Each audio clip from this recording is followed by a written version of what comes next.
하버드 대학교가 발칵 뒤집혔습니다. 세계적인 경제학자 마이클 허드슨 교수가 공개 강연에서 사고를 친 건데요. 그 이유가 한국 방문 경험을 미국과 비교해 강연 도중 폭로해버렸다고 합니다. 강연이 나간 후 미국 학계는 충격에 빠졌고 각종 미디어와 S의 일파만파 영상이 퍼지고 있습니다. 심지어 미국 정부마저 당황한 기색을 감추지 못한 채 급히 수습에 나서고 있다고 합니다. 도대체 이 교수는 한국에 대해 어떤 발언을 한 걸까요? 그 전에 잠깐 1초 만에 누를 수 있는 좋아요 버튼을 꼭 눌러주시면 영상 제작에 아주 큰 힘이 됩니다. 그럼 바로 사연 시작하겠습니다. 저는 세계적인 경제학자 마이클 허드슨입니다. 하버드 대학교에서 경제학을 가르치며 30년 넘게 세계 경제 흐름을 연구해왔죠. 제 예측은 대부분 적중했습니다. 그래서 자신감이 넘쳤어요. 아니, 솔직히 말하자면 오만했습니다. 트럼프 대통령의 두 번째 임기가 시작되고 상황은 급격히 악화됐어요. 그의 미국 우선주의는 처음 예상했던 것보다 훨씬 극단적인 형태로 나타났습니다. 관세는 하늘 높은 줄 모르고 치솟았고 보호무역 장벽은 점점 더 높아졌죠.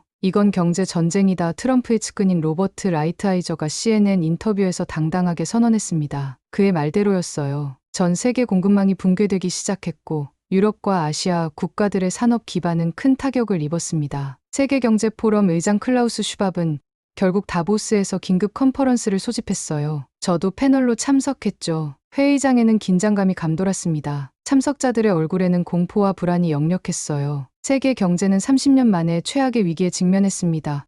슈밥의 개회사는 상황의 심각성을 그대로 보여줬죠. 토론은 격렬했습니다. 각국 대표들이 자국의 입장을 주장하며 목소리를 높였어요.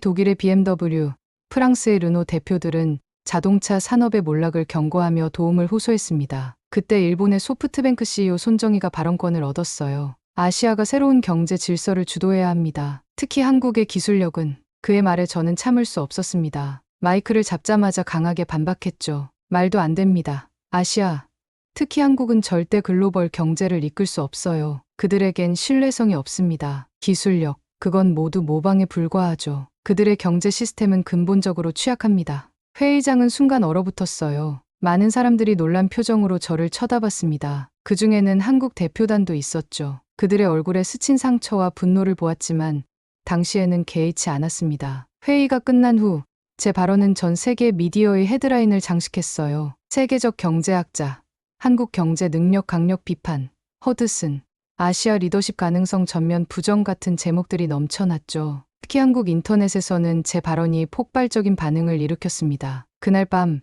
호텔 방에서 이메일을 확인하던 중 하버드 총장으로부터 메시지를 받았어요. 마이클, 자제해주게. 우리 대학에도 많은 아시아 학생들이 있네. 그러나 저는 이런 경고를 무시했습니다. 제 주장이 옳다고 확신했으니까요. 다음 날 포럼 부의장인 제인 윌슨이 저를 찾아왔어요. 제인은 날카로운 직관력으로 유명한 인물이었습니다. 그녀의 표정은 심각했어요. 교수님, 왜 그렇게 한국에 대해 적대적인 태도를 보이시나요? 객관적인 데이터를 보면 한국의 기술력과 경제 안정성은 이미 입증됐잖아요. 객관적이라고요? 제인, 당신은 그들을 모릅니다. 제가 직접 경험했어요. 제 목소리에는 오랜 쓰라림이 묻어났죠. 제인은 잠시 침묵했다가 말했습니다. 이건 개인적인 문제군요. 언젠가 그 이야기를 들려주시겠어요? 저는 그저 고개를 돌렸습니다. 그날 밤 제 마음속에는 20년도 더 된 쓰라린 기억이 다시 떠올랐습니다. 그 시절 젊고 열정 넘치던 저와 한국인 파트너 박준호의 얼굴이 선명하게 떠올랐어요. 25년 전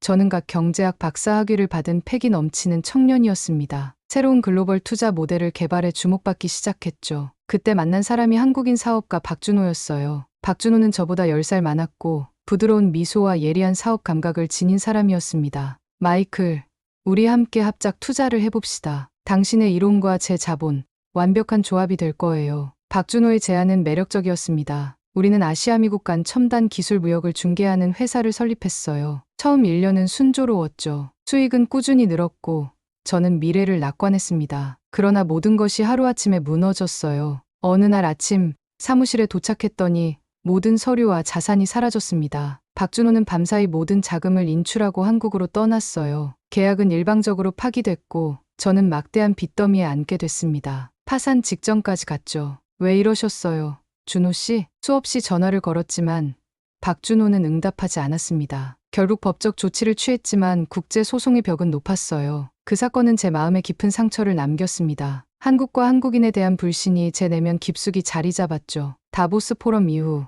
상황은 더욱 악화됐어요. 트럼프 행정부의 경제 제재는 유럽 자동차 산업을 직격했습니다. 독일 자동차 기업들은 대량 해고를 시작했고 프랑스의 르노는 파산 보호를 신청했죠. 전 세계는 대안을 찾아 헤매기 시작했습니다. 세계경제포럼 비상집행위원회가 소집됐어요. 저도 위원 중 한 명이었죠. 회의에서 제인 윌슨이 새로운 제안을 내놓았습니다. 글로벌 협력 프로젝트를 추진해야 합니다. 특히 배터리 기술은 핵심이에요. 미국 의존도를 낮추기 위해 아시아 파트너가 필요합니다.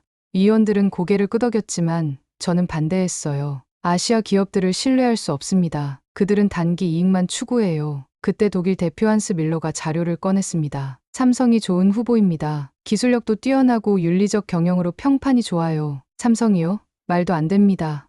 제 목소리가 높아졌어요. 한국 기업은 절대 신뢰할 수 없어요. 그러나 위원회는 이미 결정을 내린 듯 했습니다. 제인 윌슨이 저를 바라보며 말했어요. 허드슨 교수님이 직접 한국에 가서 삼성을 평가하시면 어떨까요? 객관적인 시각이 필요합니다. 저는 격렬히 반대했지만 결국 수락할 수밖에 없었습니다. 하지만 내심으로는 한국 기업의 민낯을 보여주겠다는 결심을 했죠. 출장을 준비하면서 웹사이트에서 삼성의 정보를 살펴봤어요. CEO 이민재는 미국 MIT에서 박사학위를 받은 40대 여성이었습니다. 젊은 CEO가 이끄는 부서라니 더욱 의심스러웠죠. 한국행 비행기를 타기 전 옛 친구 리처드 케인에게 전화했어요. 리처드는 지금 월스트리트에서 투자 분석가로 일하고 있었습니다. 리처드, 혹시 삼성이라는 한국 기업에 대해 아는 거 있어? 리처드는 잠시 생각하더니 대답했어요. 그 회사, 조심해. 내부 소식에 따르면 미국 투자자들에게 비밀리에 접근 중이래. 아마 기술 탈취가 목적일 거야. 이 정보는 제 의심을 확증했습니다. 비행기 안에서 저는 한국 방문 계획을 세웠어요. 빨리 가서 빨리 문제점을 찾아내고 빨리 돌아오자.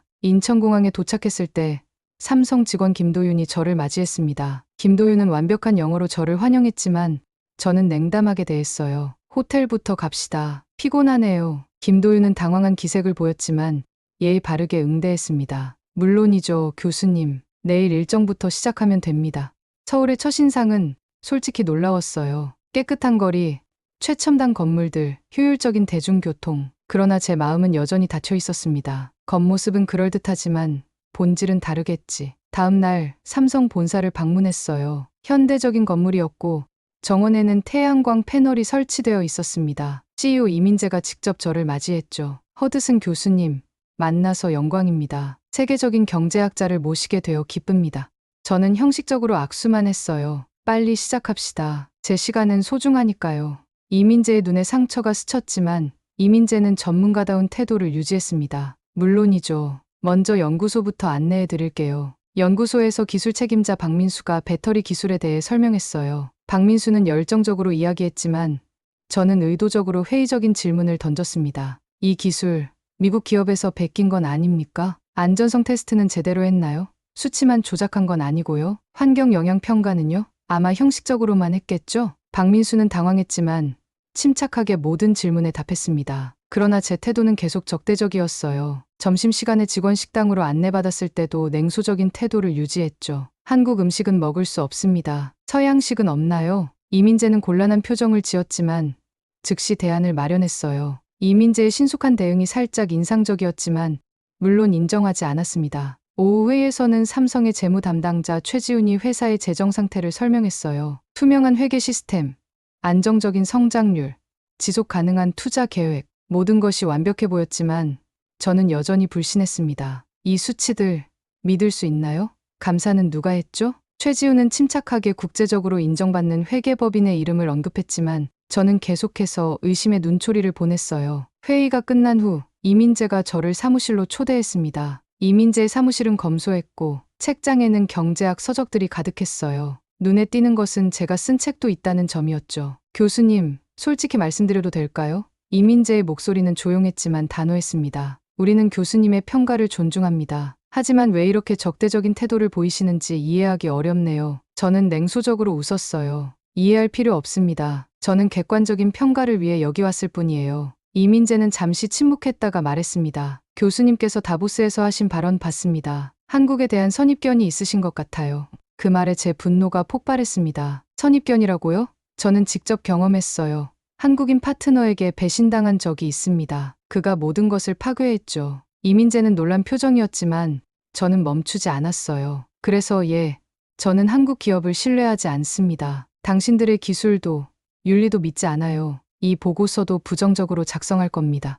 회의실에 긴장감이 감돌았어요. 직원들은 충격받은 표정이었고 제인 윌슨이 동석했던 세계경제포럼 담당자도 당혹감을 감추지 못했습니다. 그때였습니다. 갑자기 가슴이 조여오고 숨이 가빠졌어요. 심한 현기증이 밀려왔고 시야가 흐려졌습니다. 교수님, 괜찮으세요? 이민재의 걱정스러운 목소리가 멀리서 들려왔어요. 그리고 저는 의식을 잃었습니다. 희미한 소리가 들려왔습니다. 기계음, 누군가의 대화 소리. 천천히 눈을 떴어요. 병실이었습니다. 창밖으로는 서울의 야경이 펼쳐져 있었어요. 깨어나셨군요. 한국인 의사가 미소 지으며 다가왔습니다. 김준영 박사입니다. 심장 발작 직전 상태였어요. 다행히 빨리 조치를 취했습니다. 제 머릿속은 혼란스러웠어요. 마지막으로 기억나는 건 회의실에서 화를 내던 순간이었습니다. 얼마나 있었죠? 10분의 시간 정도요. 검사 결과 스트레스성 심장 이상이 발견됐습니다. 당분간 안정이 필요해요. 병실 문이 열리고 이민재가 들어왔어요. 이민재의 표정에는 걱정이 가득했습니다. 교수님, 많이 좋아지셨나요? 정말 걱정했어요. 저는 당황했습니다. 제가 그토록 무례하게 대했는데도 이민재는 진심으로 걱정하는 듯했어요. 미안합니다.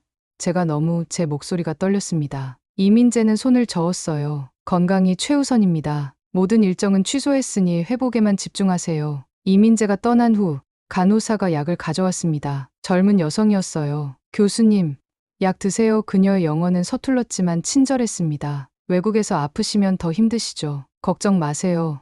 저희가 잘 돌볼게요. 그날 밤, 저는 병실에 홀로 누워 생각에 잠겼습니다. 제가 왜 그토록 한국과 한국인에 대해 적대적이었는지, 박준호의 배신이 제 마음에 얼마나 깊은 상처를 남겼는지. 다음 날 아침, 김준영 박사가 회진을 왔습니다. 김준영 박사는 제 상태를 설명하며 치료 계획을 말해주었어요. 허드슨 교수님, 미국에서도 유명하시죠? 제가 하버드 연수 시절에 교수님 강의 들었습니다. 정말 인상적이었어요. 저는 놀랐습니다. 하버드에 계셨어요? 네, 3년 전이요. 교수님의 책 글로벌 경제와 지속 가능성은 제 인생을 바꿨습니다. 의학에도 경제학적 사고가 필요하다는 걸 깨달았죠. 처음으로 한국인에게 마음을 열게 된 순간이었어요. 우리는 의학과 경제학의 교차점에 대해 이야기했고 즐거운 대화를 나눴습니다. 오후에는 간호사가 노트북을 가져왔어요. 이민재 대표님이 보내셨어요. 필요하실까 해서요. 노트북을 열자 이메일이 와 있었습니다. 세계경제포럼에서 보낸 메시지였어요. 그들은 제 건강을 걱정하며 출장 연장을 승인했다고 했습니다. 그때 문득 호기심이 생겼어요. 박준호에 대해 검색해봐야겠다는 생각이 들었죠. 25년 동안 한 번도 하지 않았던 일이었습니다. 검색 결과 놀라운 기사를 발견했어요. 사업가 박준호, 합작 투자 사기로 10년형 선고.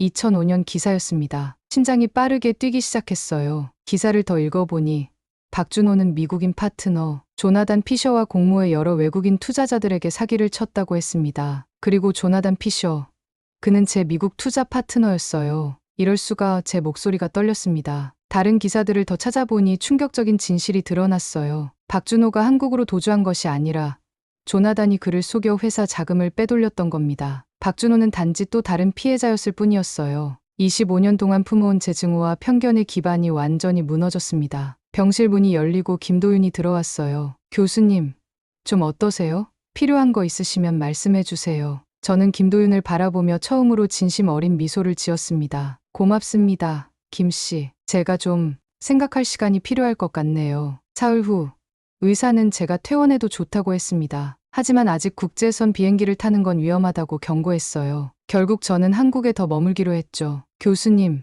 호텔로 돌아가실 건가요? 김도윤이 물었습니다. 아니요.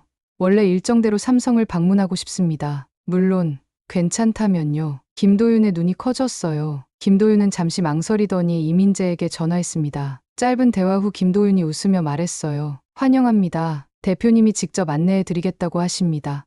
이민재는 병원 입구에서 저를 기다리고 있었습니다. 이민재의 미소는 따뜻했어요. 교수님, 건강해 보이시네요. 정말 다행입니다. 저는 진심으로 사과했습니다. 정말 죄송합니다. 이 대표님, 제 행동은 용서받기 어렵습니다. 이민재는 고개를 저었어요. 이미 지난 일입니다. 이제 새 출발을 하죠. 그날, 저는 삼성을 완전히 다른 시각으로 보았습니다. 연구소에서 박민수는 배터리 기술에 대해 다시 설명했어요. 이번에는 제가 진정으로 귀를 기울였죠. 이 배터리는 기존 리튬이온 배터리보다 에너지 밀도가 35% 높습니다. 그리고 충전 시간은 절반에 불과해요. 놀랍군요. 안전성은 어떻습니까? 수백 가지 테스트를 거쳤습니다. 특히 고온 환경에서도 폭발 위험이 없어요. 미국 배터리의 주요 문제점을 해결했죠. 저는 진지하게 경청했습니다. 박민수의 설명은 명확했고 데이터는 확실했어요. 그들의 기술은 단순한 모방이 아니라 혁신이었습니다. 공장 투어에서는 더 놀라운 점을 발견했어요. 작업 환경이 훌륭했고 안전 기준은 미국보다 더 엄격했습니다. 근로자들의 표정도 밝았죠. 곳곳에 설치된 휴게 공간, 청정 시설, 최신 안전 장비, 모든 것이 완벽했어요. 직원 만족도 조사를 매달 실시합니다. 그리고 안전사고는 3년째 단 한 건도 없어요. 이민재의 설명에 저는 감탄했습니다. 라인 책임자 정수진은 열정적으로 생산 과정을 설명했어요. 우리는 원재료부터 최종 제품 모든 단계에서 엄격한 품질 관리를 합니다. 불량률은 업계 최저죠. 미국 배터리 기업들의 문제점이 떠올랐습니다. 환경오염 사고, 노동자 안전 문제, 품질 저하. 그에 비해 삼성의 시스템은 완벽에 가까웠어요. 연구실에서는 젊은 연구원팀이 최신 프로젝트를 보여줬습니다. 그들의 창의성과 열정에 깊은 인상을 받았어요. 특히 25세의 여성 연구원 김지연의 발표는 놀라웠습니다. 이 나노 구조는 제가 개발한 건데요. 충전 속도를 60%까지 높일 수 있어요. 이전에는 생각지 못했던 질문이 떠올랐습니다. 이렇게 뛰어난 인재들이 어떻게 이곳에 모이게 됐나요? 이민재가 미소 지으며 답했어요. 우리는 연구 자유도를 매우 중요시합니다. 그리고 업무 시간의 20%는 개인 연구에 쓸 수 있도록 보장해요. 구글의 방식에서 영감을 얻었죠.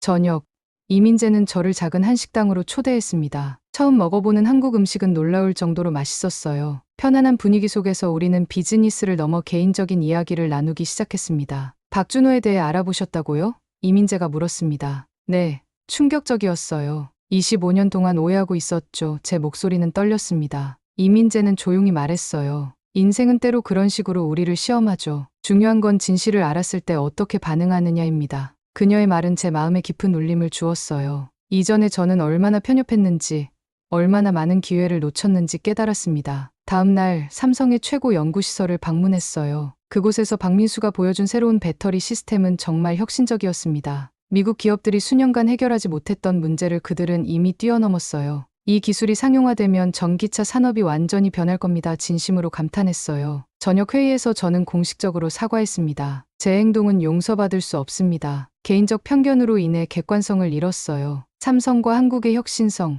윤리성, 품질에 큰 감명을 받았습니다. 제 보고서에서 이 점을 분명히 명시하겠습니다. 이민재와 다른 직원들은 제 진심 어린 사과를 받아들였어요. 그들의 너그러움에 더욱 감사함을 느꼈습니다. 회의가 끝난 후 김도윤이 질문했어요. 교수님, 왜 마음이 바뀌셨는지 여쭤봐도 될까요? 김 씨, 제가 깨달은 건 편견이 얼마나 우리 시야를 좁게 만드는지, 그리고 그것이 얼마나 위험한지입니다. 저는 하나의 경험을 모든 것의 잣대로 삼았어요. 그건 학자로서, 인간으로서 큰 실수였습니다. 한국에서의 마지막 날, 이민재는 제게 작은 선물을 주었어요. 전통 도자기 찻잔이었습니다. 이건 우리 문화에서 소통과 화합을 상징합니다. 새로운 관계의 시작으로 받아주세요. 저는 깊이 감동했고 그 순간 결심했습니다. 돌아가서 세계경제포럼에 삼성과 한국 기술의 우수성을 강력히 추천하기로 말이죠. 마이클, 진심이에요? 제인 윌슨의 목소리에는 놀라움이 가득했습니다. 우리는 스위스 제네바에 있는 세계경제포럼 본부에서 화상회의 중이었어요. 네, 제인. 삼성의 기술은 혁신적입니다. 그들과 파트너십을 맺어야 해요. 제 목소리에는 확신이 담겨 있었습니다. 하지만 일주일 전만 해도 당신은 한국 기업을 완전히 불신했잖아요. 제인의 의심은 이해할 만했어요. 저는 깊이 한숨을 쉬었습니다. 맞아요. 제가 틀렸어요. 25년간 품어온 편견이 제 판단을 흐렸습니다. 이제 객관적 사실을 바탕으로 말하는 겁니다. 제 보고서는 즉시 포럼 내에서 공유됐어요. 특히 유럽 자동차 기업들의 반응이 뜨거웠습니다. 폭스바겐 대표 한스 밀러가 곧바로 연락해왔어요. 허드슨, 당신 보고서 읽었네. 정말로 삼성이 그렇게 혁신적인가? 한스, 제 말 믿으세요. 그들의 배터리 기술은 최소 3년은 앞서 있습니다. 당신 회사의 미래를 위해서라도 지금 당장 협력해야 해요. 미국으로 돌아온 후 저는 즉시 하버드 총장을 만났습니다. 제가 다보스에서 한 발언에 대한 공식 사과문을 작성하기 위해서였어요. 마이클, 무슨 일이 있었던 거야? 총장은 제 변화에 놀란 표정이었습니다. 깨달음이요. 제가 얼마나 편협했는지 깨달았습니다. 제 공식 사과문은 다음날 모든 주요 언론에 실렸어요. 하버드 석학, 한국 기업 비판 발언 공식 철회, 허드슨 교수의 놀라운 입장 변화, 반응은 폭발적이었습니다. 특히 한국 언론의 반응이 뜨거웠어요. 그들은 제 변화를 대대적으로 보도했고 이는 나비효과처럼 아시아 전역으로 퍼져나갔습니다. 그러나 모든 반응이 긍정적인 것은 아니었어요. 미국 배터리 협회의 회장 로버트 시몬스는 공개적으로 저를 비난했습니다. 허드슨은 애국심을 저버렸다. 아시아 기업에 넘어간 것이다. 또한 제 오랜 친구 리처드 케인도 배신감을 느꼈는지 냉담한 메시지를 보내왔어요. 마이클, 내가 이럴 줄은 몰랐어. 한국인들에게 뭘 받았길래? 이런 부정적 반응에도 제 신념은 흔들리지 않았습니다. 오히려 더 강해졌어요. 주변의 적대감은 제가 얼마나 깊은 편견의 늪에 빠져 있었는지 보여주는 거울 같았죠. 세계경제포럼은 긴급 회의를 소집했고 저는 다시 한번 패널로 참석했습니다. 이번에는 완전히 다른 메시지를 가지고 말이죠. 세계 경제의 미래는 협력에 있습니다. 우리는 국적이나 지역에 따른 편견을 버려야 합니다. 한국을 비롯한 아시아 국가들의 혁신을 인정하고 함께 나아가야 할 때입니다. 제 발언 후 독일 BM 프랑스 르노 대표들이 즉각 지지를 표명했어요. 그들은 이미 삼성과의 대규모 계약을 검토 중이라고 했습니다. 한 달 후 역사적인 순간이 찾아왔어요. 삼성은 공식적으로 세계경제포럼의 글로벌 파트너로 선정됐고 유럽 5대 자동차 기업과 10년 계약을 체결했습니다. 이는 트럼프 행정부의 경제 압박에서 유럽이 벗어날 수 있는 전환점이 됐어요. 뉴욕타임스는 이 사건을 신글로벌 경제 질서의 시작이라고 평가했습니다. 그리고 저에 관한 기사의 제목은 편견을 극복한 경제학자였어요. 사무실에 앉아 그 기사를 읽으며 저는 문득 이민재가 준 도자기 찻잔을 바라봤습니다. 그리고 생각했어요. 이 모든 변화가 한 사람의 오만함과 편견에서 시작됐다니. 폭스바겐 CEO 한스 밀러로부터 전화가 왔습니다. 마이클, 당신 덕분에 우리 회사가 살았어. 삼성과의 계약으로 2만 개의 일자리를 지켰네. 그의 말에 가슴이 뭉클했어요. 제 변화가 실제로 사람들의 삶에 영향을 미치고 있다는 사실이 실감났습니다. 그날 밤 이민재에게 이메일을 보냈어요. 당신과 삼성 덕분에 제 인생이 바뀌었습니다. 진심으로 감사합니다. 이민재의 답장은 간결했지만 의미심장했습니다. 교수님, 우리는 이제 시작일 뿐입니다. 함께 더 큰 변화를 만들어 나가요. 하버드 로스쿨 강당은 학생들로 가득 찼습니다. 제 특별 강연 글로벌 경제와 편견 극복이 오늘 열리는 날이었어요. 무대 뒤에서 긴장된 마음으로 소개를 기다리고 있었습니다. 오늘 강연자는 소개가 필요 없는 분입니다. 경제학계의 거장이자 최근 자신의 편견을 공개적으로 인정하고 새로운 글로벌 경제 패러다임을 제시한 마이클 허드슨 교수를 환영해 주세요. 박수 소리와 함께 단상에 섰습니다. 학생들의 얼굴에는 호기심과 기대가 가득했어요. 여러분, 오늘 저는 제 인생에서 가장 큰 실수와 그로부터 배운 교훈에 대해 이야기하려 합니다. 떨리는 목소리로 시작했지만 이내 안정을 찾았어요. 박준호와의 사건부터 한국 방문, 그리고 깨달음의 순간까지 솔직하게 이야기했습니다. 편견은 우리의 가장 큰 적입니다. 특히 우리 같은 지식인들에게요. 우리는 자신의 지식과 경험을 객관적 진리라고 착각하기 쉽습니다. 하지만 그것이 얼마나 위험한지 저는 직접 체험했어요. 강연 중간에 학생 한 명이 질문했습니다. 교수님, 어떻게 그토록 강한 편견을 극복하실 수 있었나요? 제 답변은 단순했어요. 직접 경험이죠. 직접 보고, 듣고, 느껴야 했습니다. 그리고 자신의 오류를 인정할 용기가 필요했어요. 강연이 끝난 후 아시아계 학생들이 많이 다가왔습니다. 그중 한국인 대학원생 이준호가 특히 감동받았다며 말을 건넸어요. 교수님의 이야기가 저에게 큰 용기를 줬습니다. 저도 미국에서 여러 차별을 경험했지만 희망이 있다는 걸 알게 됐어요. 그의 말에 가슴이 따뜻해졌습니다. 제 경험이 다른 이들에게 긍정적인 영향을 준다는 사실이 기뻤어요. 다음 주 제인 윌슨이 하버드를 방문했습니다. 그녀는 세계경제포럼의 새로운 프로젝트를 제안하러 왔어요. 마이클, 글로벌 편견 극복 이니셔티브를 당신이 이끌어주면 좋겠어요. 경제학자들과 기업 리더들이 자신의 편견을 인식하고 극복하도록 돕는 프로그램이죠. 제안에 즉시 동의했습니다. 이것이야말로 제가 해야 할 일이라고 느꼈어요. 프로그램은 대성공이었습니다. 첫 해에 30개국에서 500명이 넘는 리더들이 참여했고 각자의 편견 극복 사례를 공유했어요. 미국 중심주의, 유럽 우월주의, 아시아에 대한 오해, 다양한 편견들이 토론됐습니다. 연말, 삼성의 초청으로 다시 한국을 방문했어요. 이번에는 글로벌 경제 컨퍼런스 기조연설자로서였죠. 서울공항에 도착했을 때 이민재와 박민수가 마중 나와 있었습니다. 교수님, 다시 뵙게 되어 기쁩니다. 이민재의 미소는 따뜻했어요. 컨퍼런스장에는 수천 명의 청중이 모였습니다. 제 소개가 끝나고 단상에 섰을 때 갑자기 눈물이 차올랐어요. 1년 전에는 상상도 못했던 순간이었습니다. 여러분, 저는 오늘 새로운 글로벌 리더십에 대해 이야기하려 합니다. 그것은 국적이나 인종, 문화적 배경에 따른 편견을 넘어 진정한 협력을 추구하는 리더십입니다. 연설 중에 강조했어요. 우리는 서로를 그들과 우리로 나누는 사고방식을 버려야 합니다. 글로벌 문제는 글로벌 협력으로만 해결할 수 있어요. 컨퍼런스 후 이민재가 특별한 장소로 저를 초대했습니다. 그곳은 작은 전통 한옥이었어요. 안으로 들어가자 놀라운 광경이 펼쳐졌습니다. 박준호가 그곳에 앉아 있었어요.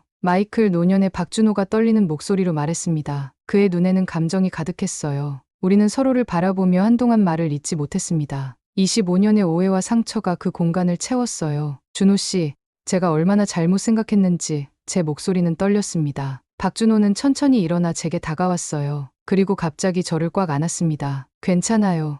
마이클, 저도 당신을 원망했어요. 당신이 조나단과 공모했다고 생각했으니까요. 그 순간 과거의 모든 상처가 치유되는 느낌이었습니다. 우리는 그날 밤 늦게까지 이야기를 나눴어요. 각자의 25년을 공유하며 오해가 어떻게 우리 삶을 바꿔놓았는지에 대해서요. 다음 날 아침 하버드로 돌아가기 전 마지막으로 이민재와 차를 마셨습니다. 이 대표님, 이 모든 변화가 당신 덕분이에요. 진심으로 말했습니다. 이민재는 미소 지었어요. 아니요, 교수님. 이건 모두 당신 안에 있던 변화의 가능성 덕분입니다. 저는 그저 작은 계기였을 뿐이에요. 그녀의 말은 깊은 울림을 주었습니다. 정말 변화는 외부가 아닌 내면에서 시작되는 것이었어요. 세계경제포럼의 대형 컨퍼런스장은 역사적인 순간을 맞이했습니다. 뉴 글로벌 이코노미 선언이 발표되는 날이었어요. 포럼 의장 클라우스 슈밥, 각국 대표들, 그리고 저와 이민재가 단상에 함께 섰습니다. 오늘 우리는 새로운 경제 패러다임의 시작을 선언합니다. 슈밥의 목소리가 장내에 울려 퍼졌어요. 더 이상 단일 국가나 지역 중심의 경제가 아닌